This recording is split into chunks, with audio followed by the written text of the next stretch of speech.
Well, from presents and decorations to charitable giving, holiday spending can add up fast. With inflation driving prices higher, it's important to plan ahead to avoid overspending. And local financial professional Mike Lemaich from Global Fund Management joins us now with merry money tips to help stay within the budget as we shop for friends and family.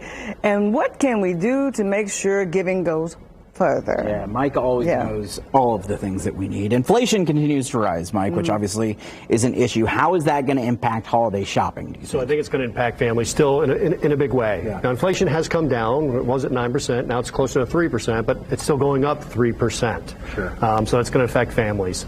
Most people are going to spend about as much as they did last year for Christmas, but the dollars aren't going to go as far. Yeah. So I think it's going to put pressure on people to maybe spend more than they want to or can. So we want to make sure that we stay on the budget. I think it's critical going forward. How can we stay in budget? I have like a bunch of new nieces, new nephews. I have a lot of extra this year. Okay. So I'm going to need a budget. Yes. So we want to first is set a budget, right? Sit down, really kind of take a good look at what we can afford to spend and what we can't, and make sure we try to stay with that.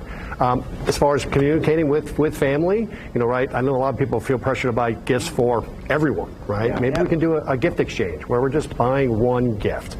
A lot of families this year are giving up gifts entirely, and they're doing like a family outing. If they're going to a big bowling night or something to that effect. So there are a lot of different ways we can do that. We want to make sure we communicate with the family so everybody's on the same page. We started to make that shift. My brother and I, we were like, all right, no gifts for us. You get gifts for my kids, I'll get gifts for yours, but like nothing extravagant. Right. And then for our kids, we moved away from doing a boatload of toys and stuff to like, hey, here's an experience. Sure. And at least that way it's like, because those little toys can add up real quick, right? Like, absolutely. So that's kind of a part of that. Many people obviously like to give to charity around the holidays as well.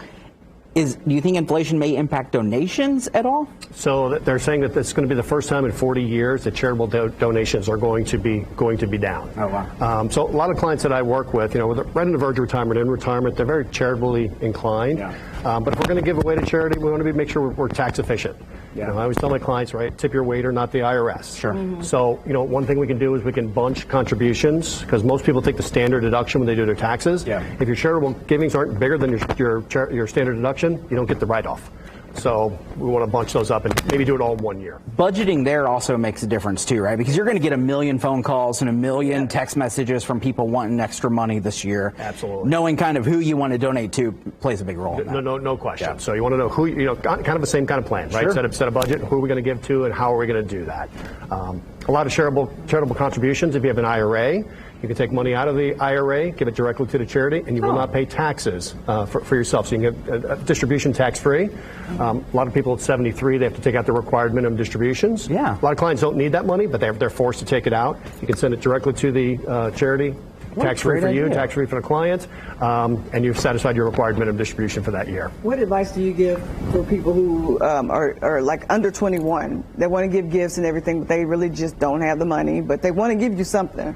So what advice do you give them? So in that case, you can be creative. Maybe they have they're artistically inclined. Maybe they can create a gift, something like that. Or maybe they can say, I'll babysit, for free, give that to you as a gift instead of actually coming up with money or a gift. Give them time or some kind of gift.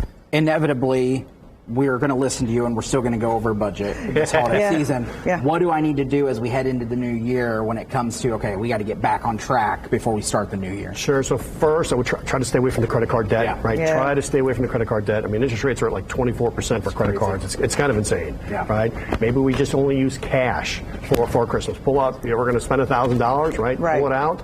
Spend once you get to that $1,000, you don't spend a dollar more. So we kind of try to stay under budget. I know we're going to go over a little bit, but try to minimize as much as possible. Mike, you're always so smart. We appreciate you so much, man. Thanks, Mike. Happy Thanksgiving, and we look forward to chatting with you as we get ready for the new year to get our stuff in order. Thanks very much. Thanks, Mike. Appreciate it. Thanks a lot.